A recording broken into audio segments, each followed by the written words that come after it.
Don't let potty training turn you into a shut-in. Today we help you with your phobia of potty training in public.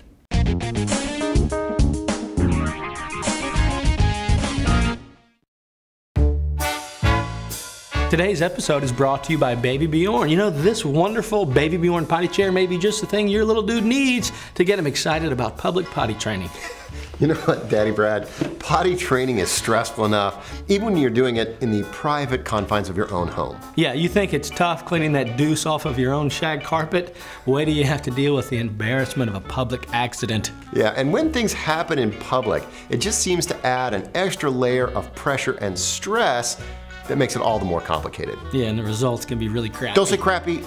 My wife and I were just convinced that there had to be one thing that we were going to be horrifically bad at, and it seems to be potty training. With Casey, my daughter, you know, we were really good about, all right, we're going to really give it a run, and we're going to try and make sure that, you know, she understands no more diapers, no more pull-ups, and we actually took her to a big birthday party, a big kids party, and the people had a playscape, and Casey crapped in the top of the playscape. With Graham, my son, it's been just as bad, and he has managed to pee or poop in every single place that we would not want him to.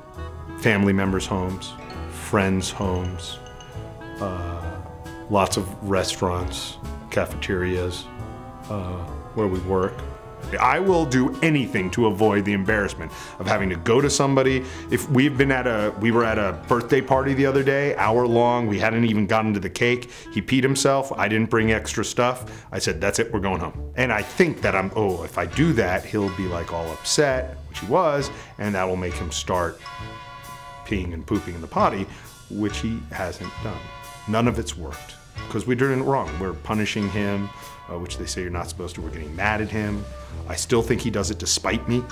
You know, he has this wonderful thing where after he's gone poop, he gets very quiet, and then all I have to do is say, Graham, where are you?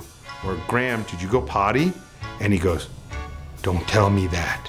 I cannot imagine, you know, my wife, who's now the understanding, reasonable one among us, says, you know, it was terrible with Casey, and she eventually got it. He's gonna get it. I will be so happy, although I'll still have to help him wipe because, right, don't you have to do that for a while? So I've still got a little bit of work done. I think I'll probably celebrate when he goes off to college. Now, when we went through this, it was all about a couple of key items that I added to what became my undiaper bag. It's like an undiaper bag for a giant baby. No, well, as you know, I like unorthodox bags for my diaper bag. This is what I got today. This is a low pro, it's called a classified sling 220AW. And the reason why I like this model as a potential diaper bag substitute, it's a top loader on the sling. And in here I've got a couple of really important items. First, a pair of scissors. Second, the jumbo pack of Walmart underpants. Oh yes, kid drops a deuce in those, you just cut them off like an ER nurse cuts the clothing off. Yeah, I mean, really, when it comes down to it, these aren't that much more expensive than a pull-up. You know, they're at less than $1 a pair. They don't offer much more resistance to the scissors than that.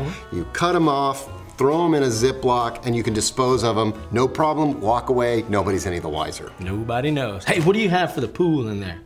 Now, you'll want to use something perforated, because if you don't, you'll be chasing that baby Ruth all over the pool and end up in the deep end, and then it just gets crazy. You know, more important than managing the mess is managing your own emotions. That's right, ask the experts, and they're gonna tell you that kids need to be relaxed when it comes to the subject of potty training. If you have a blow up every time they have a blow out, kids will start to not trust you as much and be hesitant to tell you when they need to go, and that can lead to more accidents. Yeah, that's right. Even if they dump a huge growler in the backyard of a big dinner party, don't get too upset, just kind of keep it low key. You can always tell that story at their rehearsal dinner some years later.